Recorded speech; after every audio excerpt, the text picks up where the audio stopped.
舅舅欠债100万成了老赖，想骗村里老人棺材钱还债。村长儿子婚宴上，他刷我卡结账装阔博信任，还说我不同意就去公司闹事。村长也劝我明事理，明个屁！我直接掀桌子发疯，那就都别吃了。前台翻白眼，余额2.5块，装什么大款？舅舅刘铁柱的脸瞬间僵住，身后10几个同乡长辈面面相觑，全看他怎么圆。村长抽着旱烟，质问他说的20万咋没影？70多万饭钱谁结？刘铁柱脸从红变紫再变白，我是超级大客户，20万额度肯定有，就是系统坏了。前台只说系统全国联网，没额度就是没，账单必须结。酒席下锅车一条，刘铁柱急出一头汗，转头骗同乡说我开跨国会议静音，还嘴硬说小事一桩，他先垫10万2酒席钱，明天我再报销全款。他掏出自己的卡，其实他很早就入不敷出，一直在拆东墙补西墙。我看着视频里舅舅的独角戏，只觉得荒诞。他哪来的钱？全是上个月刚办的高息信用卡，欠一屁股债。他以为垫了10万2，我就会乖乖当冤大头，给他报42万。刷完卡他躲去角落，微信消息立马炸了，全是他的质问。他催我要授权密码，说替我长脸，让我转钱给他结清车队费，字里行间全是理直气壮，仿佛我的钱就该给他花。我盯着消息，想起昨天他借18块电费的嘴脸，只觉得荒谬至极。一个连18块电费都借的人，竟敢造42万的孽。他不光装阔，还想拿我的血汗钱填他充大款的窟窿。我回他一句，那20万是我的血汗钱，凭啥给你做人情？他秒回，拿舅舅身份压我，说我该出钱，是替我尽孝，还威胁我不发验证码，明天就去我公司闹，让我没脸。我直接锁屏，懒得跟他废话，对付这种人不能留一点缝。我拉开抽屉，拿出游艇俱乐部钻石会员卡，拨通区域经理专线，电话接通。我让李经理查20万提成状态，确认正常待提取。我要求开启最高级别账户保护，冻结所有免密快捷挂账，规定以后动这笔钱必须我本人带身份证到店，双重人脸核验，拒绝远程授权。李经理没多问，立刻办理，说系统锁定，短信稍后发。挂断电话，我喝了口黑咖啡，苦涩压不住心里的厌恶。这种吸血鬼，你退一寸，他就敢把你生吞活剥。手机又响，家族群消息刷到99加，全是刘铁柱在显摆。他说自掏腰包垫了10万2，毛毛雨，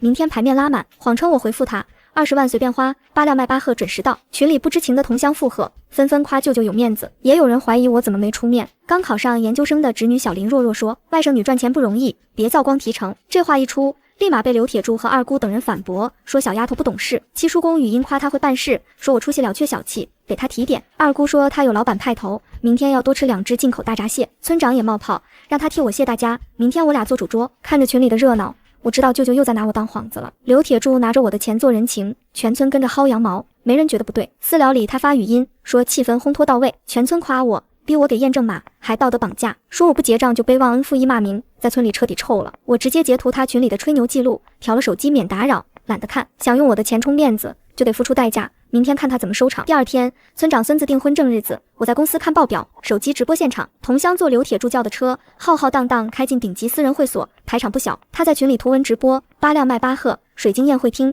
年份拉菲全晒，配文全是我买单，牌面拉满，把自己吹成主导一切的大佬。同乡疯狂刷屏，夸我有钱，夸他大方，说从没吃过这么好的饭。我默默算账，8辆迈巴赫18万，30桌私房宴46万2，加上年份拉菲、高档烟，总消费直逼70万。他是真敢造。闺蜜苏婉进来送咖啡，看了手机，直骂刘铁柱奇葩。他说上个月我爸生日，他蹭饭不带礼，临走还顺走半扇腊肉。这种占便宜没够的铁公鸡，现在装什么散财童子，纯属有病。苏婉气他觉得先斩后奏，我就得认账，70万不是小数目。我平静说他拿捏我不敢得罪全村，才敢这么肆无忌惮挥霍。但他忘了，面子是自己挣的，不是靠别人的钱买来的。他想拿我的钱买他的面子，我就让他把脸丢得一干二净。这时2条短信进来，一条是俱乐部的，拦截了他18万挂账请求，另一条是会所预警，他要结算52万账单，要我输验证码，2笔加起来70万。他把会所最贵的东西全点了一遍，胃口真不小。苏婉凑过来看到数字，倒吸一口凉气，说他把我当印钞机。我眼神冷下来，直接点拒绝支付，拉黑会所预留号码。好戏开场，会所宴会厅里推杯换盏，喧闹震天。我看群视频看得一清二楚，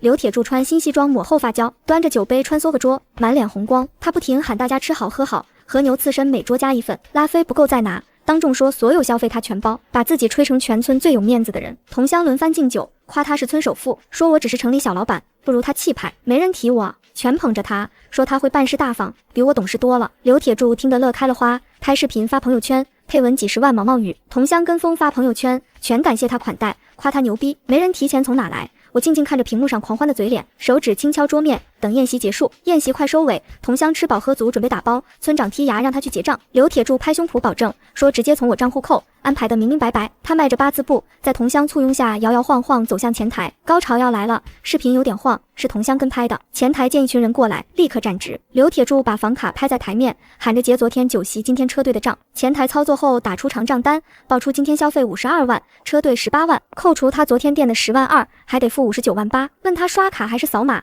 刘铁柱看都不看账单，豪气说不报卡，报我手机号从贵宾账户扣。他大声报我手机号，说我账户有20万提成，剩下让我转会所。前台敲击键盘，机器立刻发出刺耳提示音，操作失败。冰冷的机械女声回荡大堂，刘铁柱脸上的笑瞬间凝固，他9格都打不出来，直愣愣盯着前台，不敢相信自己耳朵。前台说我账户开了最高保护，免密挂账全冻结，验证码被拒拉黑，明确告知他没法用我账户结算，59万8必须他付，不能走我账。大堂瞬间死静，同乡全瞪大眼，像被掐住脖子，大气不敢出。村长手里旱烟掉地上，火星溅一地，慌的话都说不利索。刘铁柱酒全醒了，浑身肥肉发抖，扑到前台骂系统坏了。他喊我不可能拒绝支付，我是大老板，这点钱不算啥，肯定是会所搞鬼。前台不卑不亢退一步，避开他酒气，说系统没问题，让他联系我，同时警告他账单结清前，他和客人不能离开会所，态度坚决。话音刚落，8个黑制服保安从2侧走出，堵住大门，气氛瞬间紧张。同乡慌了神，纷纷催他给我打电话，说自己掏不起几10万，别被扣。刘铁柱彻底慌了，手抖着打我电话，我看着吸血鬼舅舅的备注，直接挂断。他疯狂重拨，几10个未接来电，全被我无视，电话打不通就群里疯狂@我。他骂我白眼狼没良心，逼我接电话转钱发验证码，语气又凶又急。我冷眼看他从嚣张变乞求，直接把群聊设为免打扰，懒得看他发疯。视频里刘铁柱崩溃了，摔碎手机，在大堂又蹦又跳，骂我忘恩负义。保安队长上前警告他别喧哗，不结账就报警，金额够得上诈骗罪。听到报警和诈骗罪，刘铁柱腿一软，直接瘫坐在地上。诈骗罪。听到报警和诈骗罪，刘铁柱腿一软，直接瘫坐在地上，脸白的吓人。第二天上午我到公司，前台说会客室有一群亲戚，带头的很凶，我没当回事，推门进去，一股旱烟味酒气扑面而来，难闻得很。刘铁柱坐沙发中间，头发乱糟糟，眼布满血丝，脸色阴沉得很。村长七叔公、二姑和几个村里长辈也在，个个脸色难看。见我进来，刘铁柱猛地站起来，冲到我面前，手指差点戳我脸。他说我故意搞鬼，害他们被扣会所1宿，质问我为啥这么绝情，说村长差点急出心脏病，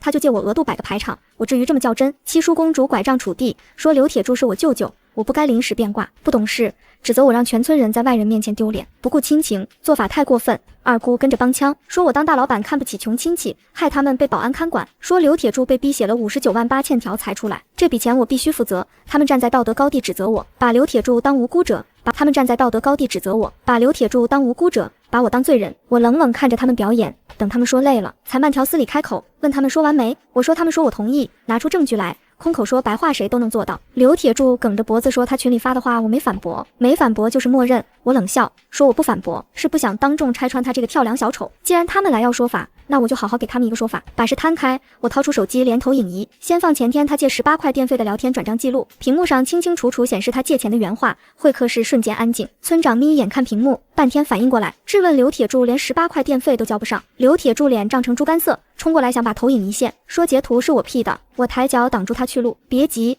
好戏在后头，这只是开胃菜。接着放昨晚他私聊威胁我的记录，嚣张威胁的话全投在屏幕上。我跟长辈们说，他从头到尾都没得到我授权，就是在骗人。他想白嫖我20万，就是在骗人。他想白嫖我20万提成，还想让我付几10万超额账单，把我当冤大头。我反问他们，觉得刘铁柱大方有排面，可花的全是我的血汗钱。他们全被刘铁柱当枪使，被他拿来道德绑架我，占便宜还被人当工具。长辈们脸色终于变了，他们爱占便宜但不傻，现在终于明白被耍了。七叔公气得拐杖发抖，骂刘铁柱糊涂，拿他们老脸垫脚，欺骗大家。二姑慌了，赶紧撇清关系，说这事和自己无关，是刘铁柱说我请客，强调欠条是刘铁柱签的，钱该他还，别赖到自己身上。刚才还一起指责我的同乡瞬间倒戈，躲着刘铁柱，把他孤立起来。刘铁柱慌了，没想到我这么不给面子，把他老底全揭了。他扑通跪下抱村长大腿，说为了村长孙子订婚才搞大排场，求帮忙。村长气得发抖，一脚踹开他，说他自己爱面子惹事，别拉别人垫背。看着他们狗咬狗的丑态，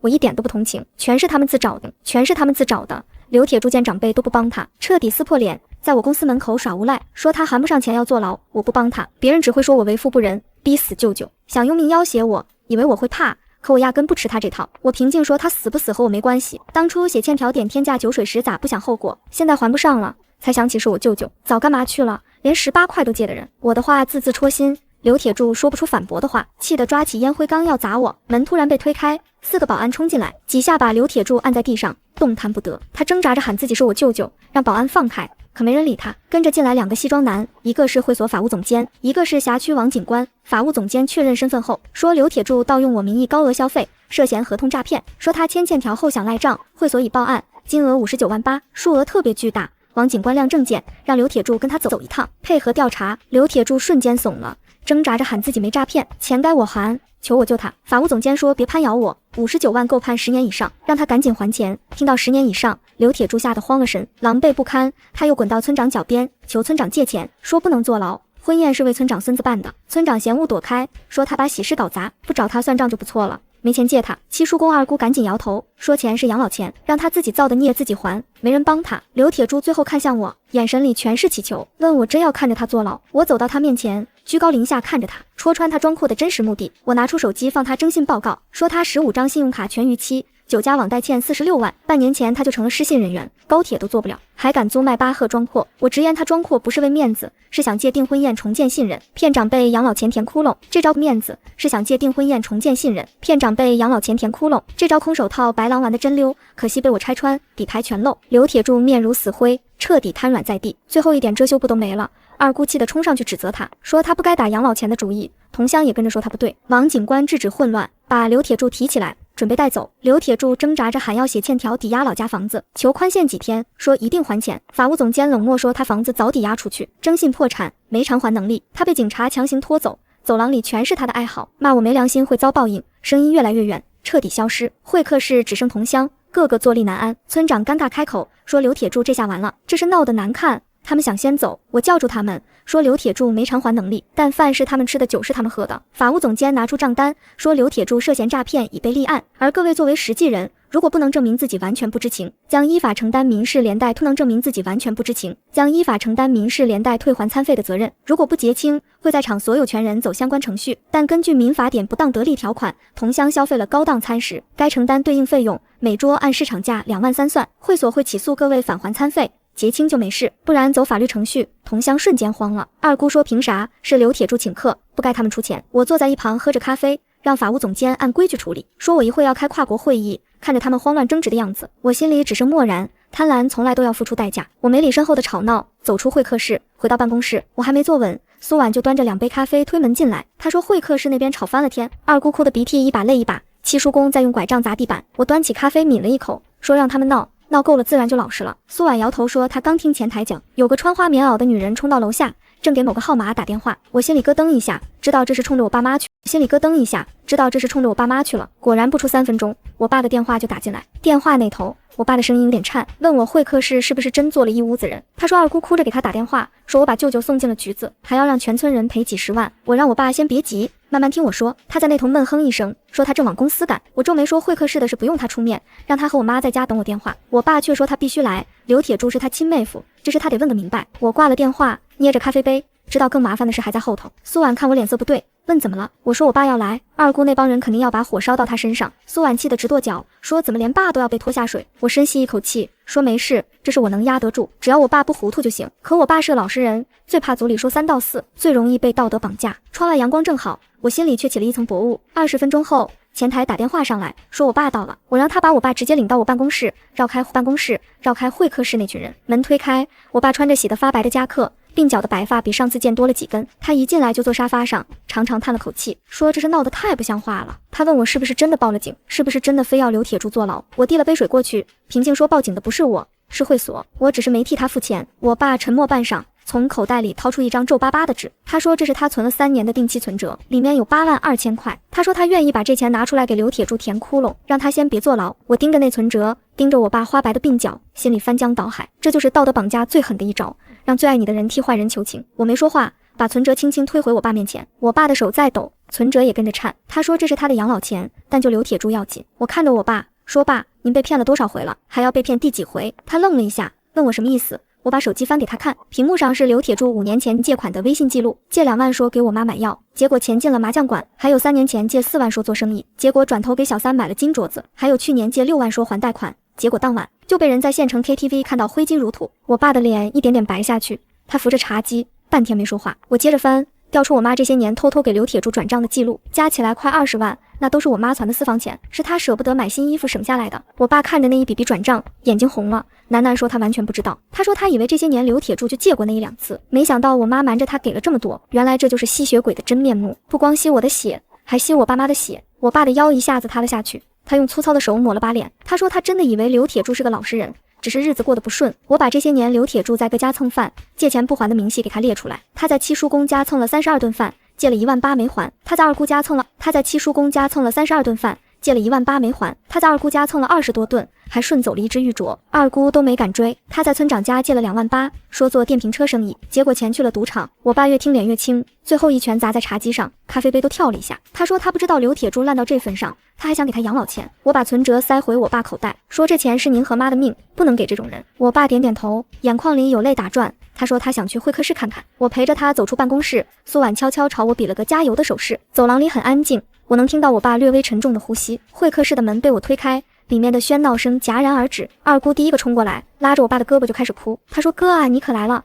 你这个女儿六亲不认，连舅舅都不救。”她说几十万的账要他们这些穷亲戚来出，要他们活不活了。七叔公也凑过来，拄着拐杖说：“我爸该好好教育教育我，做人不能太冷血。”指责我让全村人在外人面前丢脸，不顾亲情，做法太过；让全村人在外人面前丢脸，不顾亲情，做法太过分。村长坐在沙发上一言不发，但眼神也在等我爸表态。我爸没说话，挣开二姑的手，慢慢走到沙发中间坐下。他从口袋里掏出那个皱巴巴的存折，放在茶几上。二姑眼睛一亮，扑过去就要拿，被我爸一巴掌打开。我爸说这是他和我妈的养老钱，他本来想拿来救他那个亲哥，但我刚给他看了一些东西，让他醒了过来。他说他这辈子最大的错就是把刘铁柱当亲人。我爸的话让全场死一般的安静。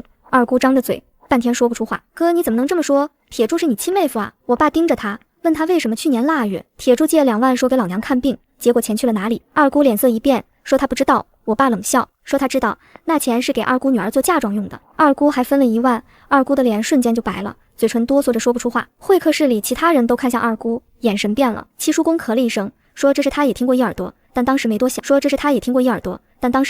村长盯着二姑，慢慢说他记得那笔钱，他还以为真给老娘看病了。二姑慌了，连连摆手，说那是铁柱主动给的，他没要。我冷冷开口，说我有当时铁柱发给二姑的微信记录，写得清清楚楚。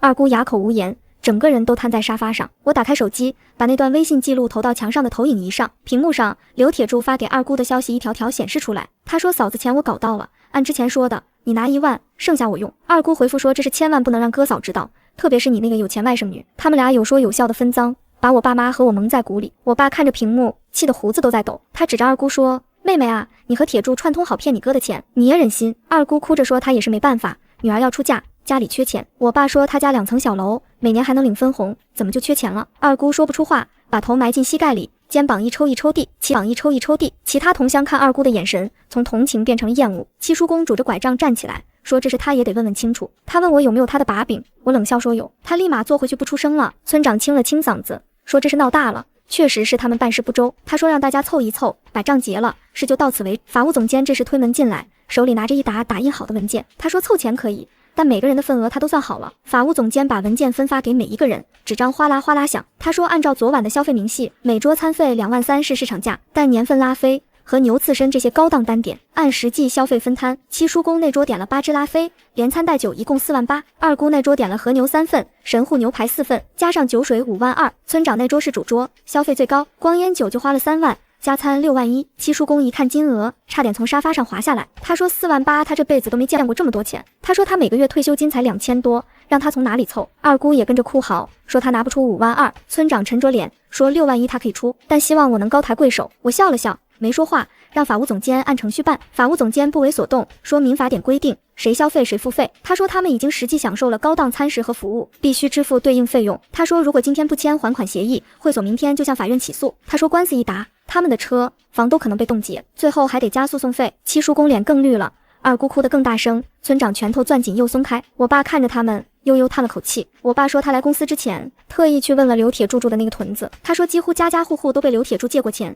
没一家收回来。他说乡里乡亲一直以为是铁柱日子苦，没人怪他，没想到他借的钱根本不是过日子，都是用来在外头装阔。我爸说他这些年常听人念叨铁柱过日子，都是用来在外头装阔。我爸说他这些年常听人念叨铁柱在城里有出息，原来都是用骗来的钱、借来的债撑起的虚假体面。村长长叹一口气，说他孙子的订婚宴让铁柱给搅黄了。他说自己也被铁柱骗了一回，自食其果。他从口袋里掏出银行卡，说6万1他签，回去就还。七叔公叹了好几口气，最后也摸出存折说他凑凑。只有二姑还在哭天抢地，说凭什么他要出这么多？他说他又没主动消费，是铁柱叫他来的。法务总监不耐烦了，说当时点单是大家自愿点的。他说会所有完整监控录像，二姑点和牛刺身的画面清清楚楚。他说他还和邻桌喝拉菲拼酒，吹嘘自己侄女有钱让他随便点。二姑听到这话，哭声戛然而止，脸涨得通红。其他同乡看他的眼神更难看了，都说他也不是无辜的。二姑彻底没了底气，只能哆哆嗦嗦签了协议。会客室的协议一个一个签完，气氛压抑得像凝固的油。最后剩二姑还在磨蹭，说他家里没那么多钱，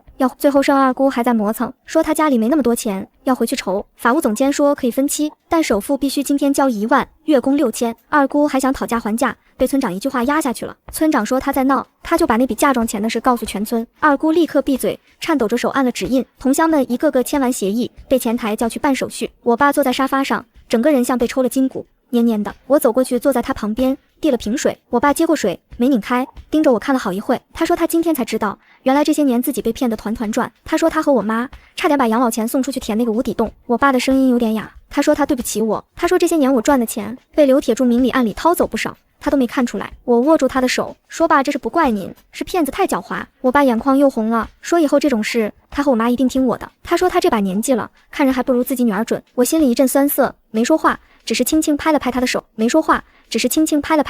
苏婉这时进来，端着2杯热茶，他把茶放在茶几上，温柔地叫了声爸。我爸点点头，端起茶喝了一口，似乎缓过来一些。就在这时，我手机响了，是个陌生号码。我犹豫了一下，按了接听键。电话那头是个怯生生的女生，问我是不是表姐。我一愣，问对方是谁。她说她是小林，刚下高铁，正在打车来公司的路上。我有点意外，问她怎么这个时候来。小林说她在家族群里看到二姑他们带头闹我的事，她说她爸妈也在群里跟着起哄，她劝了几句被骂得狗血淋头。她说她不放心我一个人扛，请了假赶过来。我心里一暖，说她有这份心就够了，不用赶过来。小林说她马上就到，让我等等她。我挂了电话，把这事告诉我爸和苏婉。我爸点头说小林这丫头从小就懂事。他说当初她考研，刘铁柱还说女孩子读那么多书没用，让她去厂里打工，要不是小林父母拗不过她，这孩子早被毁了。我让前台留意小林到了直接领上来。10分钟后，办公室的门被敲响，小林推开门走进来，背着双肩包，头发被风吹得有点乱。他看见我爸，叫了声大舅，恭恭敬敬鞠了一躬。我爸忙站起来扶住他，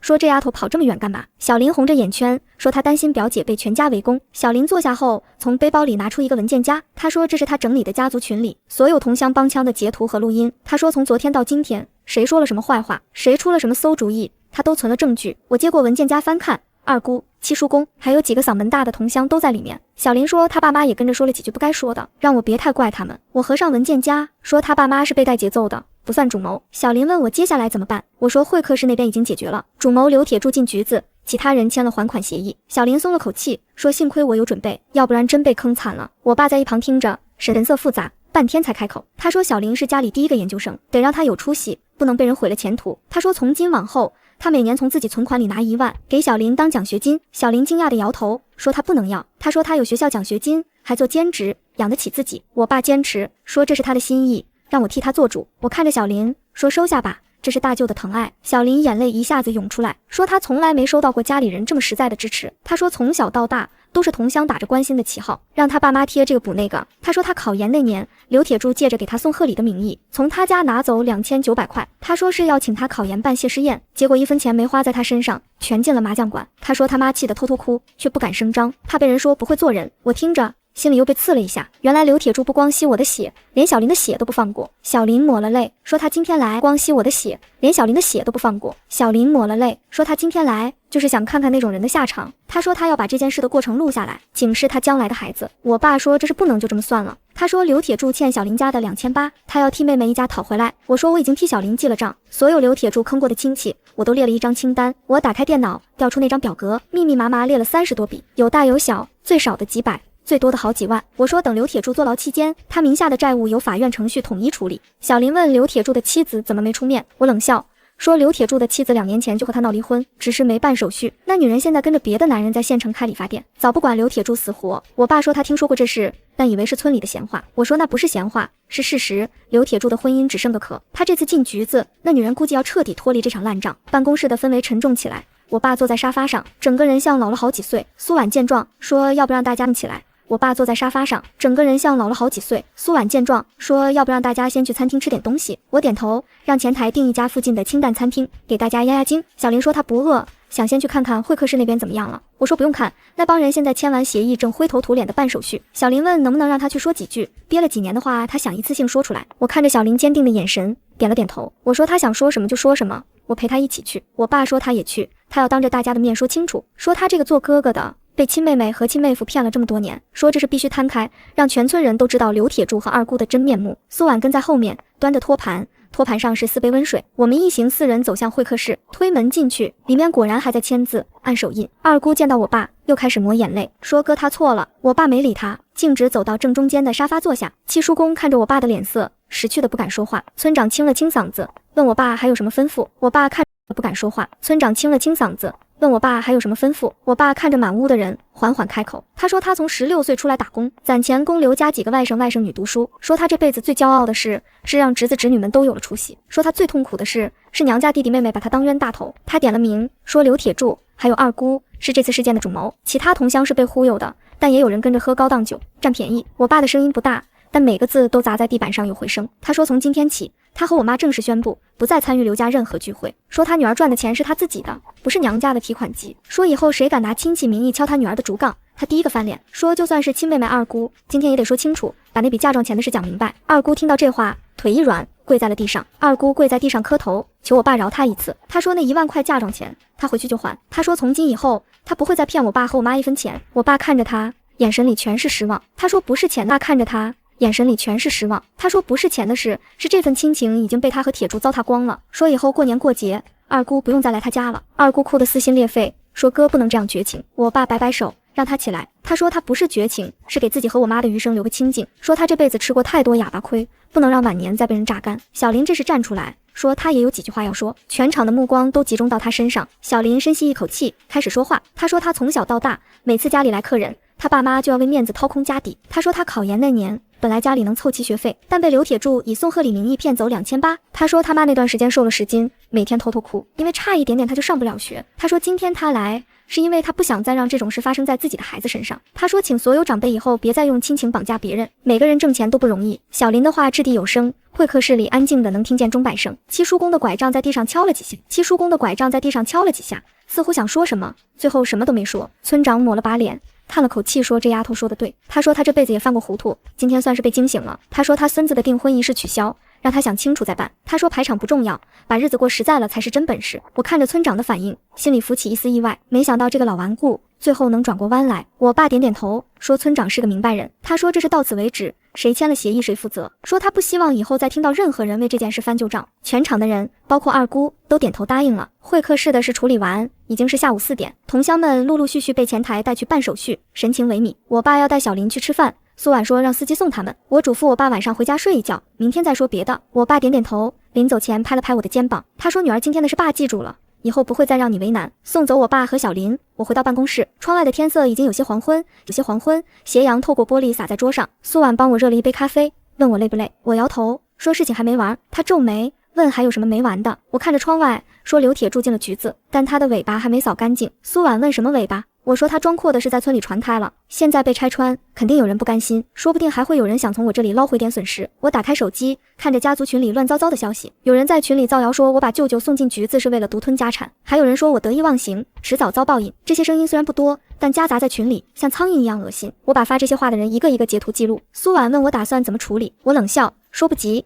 让他们再蹦跶几天，蹦跶的越凶，证据越多。就在这时，手机震动了一下，是个未知号码发来的短信，内容只有一句话，说他知道我在哪里上班，让我等着。短信的尾号是橘子那一带的。我皱起眉。苏婉凑过来看，脸色变了。他问会不会短信的尾号是橘子那一带的。我皱起眉。苏婉凑过来看，脸色变了。他问会不会是刘铁柱在里面托人发的。我把短信截图保存，说不管是谁发的，我都不会怕。我又把这条短信转给了王警官，让他帮忙查。我没等多久，王警官的电话就回过来了。他说那个号码是看守所附近一个小卖部的公用电话。他说今天下午确实有家属去看守所探视刘铁柱。他说那个家属姓周，是刘铁柱在县城时认识的牌友。我把这个名字记下来，让王警官帮忙留意。王警官说他会盯着，让我这2天注意点公司门口的可疑人员。挂了电话，我让前台通知保安队，今晚加派2个人在大厅。苏婉说她有点不放心，要不要请假回家陪我妈？我说不用，我妈那边我已经让司机过去守着了。刘铁柱这种人在外面有牌友，养老婆孩子的窟窿都填不上，能有什么帮手？但我也不能掉以轻心，毕竟人在绝路上，什么事都干得出来。苏婉点点头，说她去给保安队送2壶咖啡。办公室里只剩我一个人，窗外的霓虹灯一盏盏亮起。我打开电脑，公室里只剩我一个人，窗外的霓虹灯一盏盏亮起。我打开电脑，调出家族群里那些造谣消息的截图。最积极的是一个叫刘三柱的男人，是刘铁柱的远房表弟。他在群里发的语音一条比一条难听，说我吃里扒外，还有人说我有钱也是靠舅舅当年帮忙才上的大学。我冷笑，刘铁柱当年别说帮我，连我学费的零头都没出过。这个刘三柱在屯子里也是有名的二流子，靠老婆打工养活。他这次跳出来，估计是想从我身上捞点好处。我把刘三柱的造谣证据全部打印出来，装订成册。第2天一早，苏婉就把这一沓证据快递到了刘三柱所在屯子的派出所。复信里我请民警同志依法处理，并附上我律师事务所的联系方式。发件人写的是我的全名，意思很明显，我不怕摊牌。苏婉说这招会不会太狠了？毕竟是个乡下人。我说乡下人和坏人是2个概念，不能混为一谈。屯子里更多的是踏实过日子的本分人，刘三柱这种是害群之马。我把这种人揪出来，是替屯子里的好人除害。苏婉听了点点头来，是替屯子里的好人除害。苏婉听了点点头，说我说的对。第2天上午10点，王警官又来了电话，他说昨天那个周牌友是被刘铁柱托人给的钱，让他来威胁我。刘铁柱在看守所里偷偷写了一张纸条，让周牌友帮忙带出来。纸条上写着，如果我不替他付清欠款，就让周牌友找人对付我家人。王警官说他们已经按规定处理了周牌友，刘铁柱也加了一条罪。我深吸一口气，说这个刘铁柱真是死性不改。王警官说对付这种人必须用法律手段彻底敲打。他说我之前的处理方式很对，不留余地，才能让坏人付出代价。我谢过王警官，挂断电话。苏婉听了气得直拍桌子，说这种人真是十恶不赦。我说你别气，让法律收拾他，比我们生气有用。中午时分，我爸的电话又打来了。电话那头我爸语气急促，说屯子里出事了。他说刘三柱被派出所带走了，他家里乱套了。刘三柱的老婆找上门来，求我妈说情。我说我让爸把刘三柱老婆的电话给我。我直接和他讲，我爸把电话转过去，刘嫂在那头哭。他说他家里2个孩子还在上学，男人被抓了，家里没法过了。他说他不知道男人在群里说了什么，求我高抬贵手。我让他先别哭，慢慢把事情经过说一遍。刘嫂哭哭啼啼地说，刘三柱昨晚收了刘铁柱前妻的钱。他说刘铁柱前妻让刘三柱在群里带节奏，骂我，散布谣言。他说他男人鬼迷心窍，收了那2000块就开始在群里乱说话。他说他今早才知道这事，正要拦着男人，民警就上门了。我皱起眉，问他是不是确定钱是刘铁柱前妻给的。刘嫂说他亲眼看到的微信转账时间昨晚8点26。我心里咯噔一下，刘铁柱进去了，他前妻怎么也跳出来了？我让刘嫂别急，把那个转账记录截图发给我。挂了电话，我立刻又给王警官打了过去。我把刘嫂的话和刘铁柱前妻的事告诉他。王警官沉默了一会，说这是比想象的复杂。他说刘铁柱前妻这2年虽然没办离婚手续，但和刘铁柱也算是同伙。如果有证据证明他参与了刘铁柱的诈骗，那他也得进去。我说我马上把刘嫂发的截图转给他，让他核实。王警官说他这就联系当地派出所配合调查。挂掉电话不到5分钟，刘嫂的截图就发了过来，转账记录上写的清清楚楚，刘铁柱前妻王玉芳，金额2000整。转账备注还写着按之前说的办完再加1000。我把截图和文字记录一并发给王警官。王警官回复说证据链很完整，让我等消息。我放下手机，端起已经凉透的咖啡喝了一口。苏婉走过来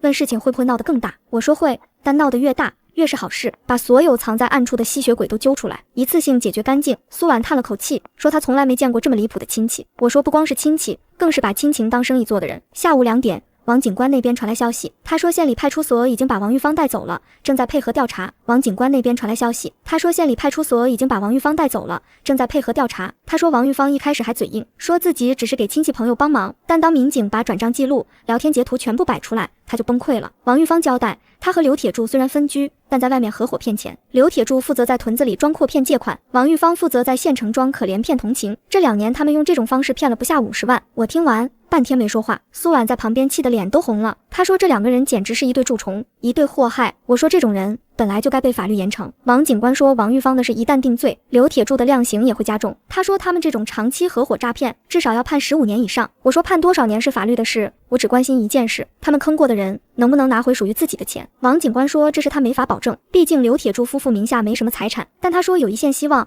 刘铁柱前妻在县城那家理发店，店面还是租的，但里面的设备和现金可能能凑一点，我让他帮忙。店面还是租的，但里面的设备和现金可能能凑一点，我让他帮忙联系律师，启动民事追偿程序。挂了电话，我马上联系我家长期合作的律师事务所，律师团队下午就开始介入，准备替受害人讨债。我把刘铁柱坑过的亲戚名单列给律师，让他们一个个对接。名单上有30多人，金额从几百到几万不等。律师说这种案子流程长，但只要证据充分，多少都能追回一些。我说能追回多少是多少，重要的是给被骗的人一个交代。下午4点，我爸又打电话过来，他说屯子里炸开了锅，刘铁柱和王玉芳的事传遍了。他说之前跟着起哄的人现在都不敢出门。他说村长今天带着几个长辈挨家挨户去给被骗的人道歉。村长说他作为村长没看清楚刘铁柱的本性，让大家受了损失。他承诺以后组里有任何聚会任何大事都由集体决定，不再让个别人做主。我爸说村长这次是真的吸取教训了。我点点头说这就对了，村长是个明白人，知道错就改，比那些死了。村长是个明白人，知道错就改，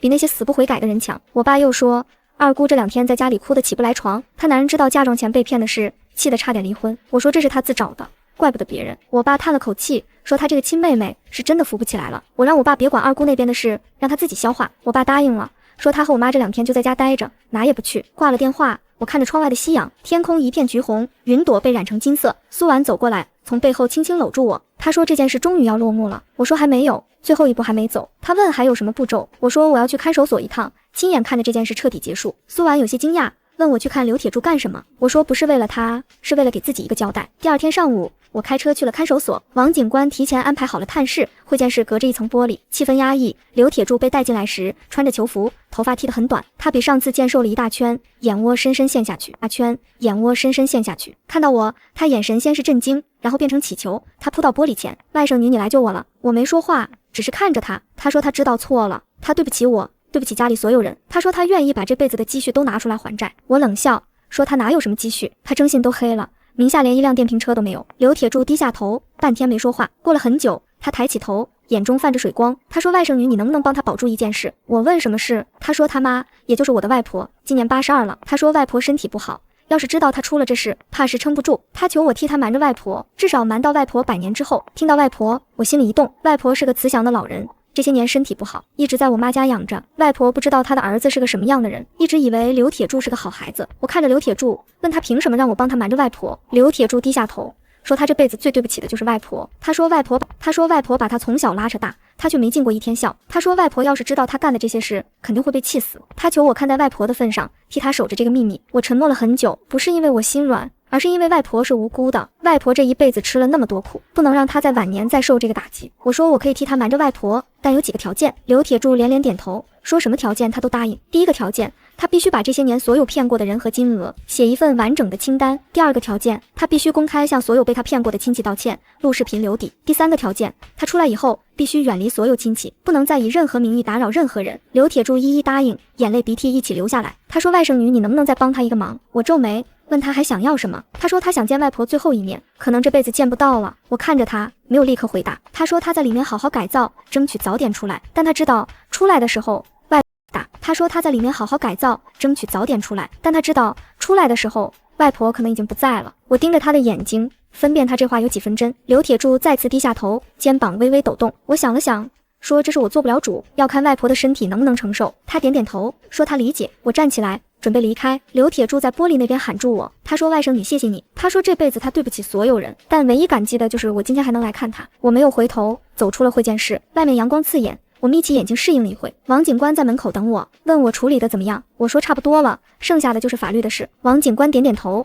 说像刘铁柱这种案子他见多了。他说很多骗子在外面装得多体面，进来都是这副德行。我说人在欲望面前都会迷失，重要的是要有底线。王警官赞同的点头，说我说的对。回到公司已经是中午，苏婉在办公室等我，桌上摆着她做的便当。我看到便当心里一暖。她说她猜我今天没胃口在外面吃饭，看到便当心里一暖。她说她猜我今天没胃口在外面吃饭，就自己做了点。我坐下来慢慢吃着便当里的菜。苏婉陪着我，问我看完刘铁柱什么感觉。我说没什么感觉，就是替外婆担心。他说外婆那边怎么办？我说我准备让我妈过去陪外婆几天，慢慢观察她的身体状态。如果外婆身体撑得住，我打算找个合适的时机告诉她真相；如果撑不住，那就一直瞒着。苏婉说我这样做对，她说外婆是真的无辜，不能让她在晚年承受这种打击。吃完便当，我打开电脑处理工作。下午3点。律师事务所那边来了消息，主办律师说他们已经联系了所有被刘铁柱坑过的亲戚，大部分人都同意走民事追偿程序，只有少数几个人觉得麻烦，不愿意参与。我说参与的就帮他们追偿，不参与的也尊重他们的选择。律师说他们会根据王玉芳那边的财产情况，看能追回多少。我说追回的钱按比例分给被骗的人，我自己1分不要。律师说我这样安排很妥当。挂了电话，我把这事告诉苏婉，苏婉说我做得对。挂了电话，我把这事告诉苏婉，苏婉说我做得对。这些钱本来就不是我的，我没必要从中分一杯羹。我说我从来没想过从这事里得到什么，我只是想让所有被坑过的人有个交代，让那些以为可以靠装阔骗钱的人付出应有的代价。下午5点，小林的电话打了过来，他说他已经回学校了，正在赶论文。他说他在火车上想了很多，他说他以后要做一个对社会有用的人，不能像刘铁柱那样。我说他有这个觉悟很好，他说他的奖学金已经收到了，他要好好努力。他还说他准备把自己的研究方向调整一下，他想专门研究农村基层治理和家族矛盾化解。他说像刘铁柱这种事在农村其实并不少见，他想用自己学到的知识帮更多的人。我听了心里很欣慰。我说他要是真的研究这个方向，可以找一些真实案例。他说他正想问我能不能把这件事整理一下，作为研究素材。我说当然可以，但要做匿名处理。他说他会注意保护当事人隐私。挂了电话，我看着窗外渐渐沉下去的夕阳，苏婉问我在想什么，我说我在想这件事其实是个开始。他疑惑地看着我，我说不光是我们家，整个屯子，整个家族都需要重建，需要重建的是规则，是底线，是对亲情的正确认知。苏婉点点头，说我想得很深远。我说不是我想的深远，是这件事本来就需要这样的反思。晚上9点，我和苏婉一起回家，到家的时候，我爸已经从屯子回来了，他坐在客厅的沙发上，正陪外婆看电视。外婆头发花白，但精神还算好。他见我回来，慈祥地笑着，问我今天忙不忙。我走过去，坐在他身边，我说不忙，今天提早下班了。外婆拉着我的手，问我吃饭没，我说吃过了。他点点头，眼神有些恍惚。他说他昨天梦到铁柱了，铁柱在梦里给他磕头。我心里一惊，看了一眼我爸的表情也是震惊。外婆说他不知道为什么会做这样的梦，他说铁柱在外面是不是出什么事了。我和我爸交换了一个眼神，娘您别多想，可能就是日有所思夜有所梦。外婆摇头说她有种预感，她说她当娘的能感觉到孩子有事。我握住外婆的手，没有立刻说话，我心里在权衡到底该不该现在告诉她。外婆看着我的脸色，叹了口气，孩子你别瞒着外婆。她说她活了这么大岁数，什么都见过。她说铁柱不是个省心的，从小就不让他省心，她让我直接告诉他铁柱到底出什么事了。我看了一眼我爸轻轻点了点头。我深吸一口气，把刘铁柱的事简单的告诉了外婆，我没有讲细节，只说他犯了法，被关起来了。外婆听完沉默了很久，她没有哭也没有激动，她只是慢慢从沙发上站起来，走到窗前。她看着窗外的夜色，背影显得很小。过了很久，外婆才转过身，她的眼眶红了，但没有流泪。她说她早就猜到会有这一天。她说铁柱从小就好高骛远，不踏实。她说她这些年一直在心里求快到会有这一天。她说铁柱从小就好高骛远，不踏实。她说她这些年一直在心里求菩萨保佑她，希望她能改邪归正，但是没用。他还是走到这一步。我爸走过去扶着外婆坐下，外婆拍了拍我爸的手，他说他不怪铁柱，怪自己没把这个儿子教好。他说他从今天起就当没有这个儿子了。他说他还有我爸这个大儿子，还有我这个孝顺的外孙女，已经够了。听到外婆这话，我和我爸的眼眶都红了。苏婉在一旁也偷偷抹眼泪。我爸坐在外婆身边，握着她的另一只手。那一刻，客厅里没有人说话，只有窗外的风声和我们彼此的心跳。第二天，我向公司请了1周假，我陪着外婆去了她出生的村子。那是个山清水秀的小村庄。外婆指着村口的那棵老槐树，说她小时候经常在这棵树下玩。她说她希望100年之后能埋在这棵树下。我说外婆别说这些，你还能活很多年。外婆笑了，说人总有一天要走的，她让我别难过，活着的时候多陪陪她就好。我答应了，说以后每个月都带她回来一次。活着的时候多陪陪她就好。我答应了，说以后每个月都带她回来一次。那1周。我陪着外婆走访了很多老地方，外婆给我讲了很多她年轻时的故事。她说她和外公是怎么相识的，怎么走到一起的。她说外公去世后，她是怎么一个人把几个孩子拉扯大的。她说她这辈子最大的遗憾是没把刘铁柱教好，但她说她也有最大的骄傲，她的骄傲就是我爸，就是我，就是我们这一脉的所有孩子。她说我们这些孩子没有让她失望。听着外婆的话，我心里五味杂陈。这次刘铁柱事件让我看清了很多人，也让我重新认识了一些人。村长虽然糊涂，但最后能改过来。七叔公虽然势利，但还有底线。小林虽然年纪小，但比很多大人都明白事理。外婆虽然80多岁，但比谁都坚强。而我爸，这个老实了一辈子的男人，在关键时刻能站出来撑起一片天。我爸说，他这辈子最幸运的事，就是有我这个女儿。我说，我这辈子最幸运的事，就是有我爸这样的父亲和外婆这样的亲人。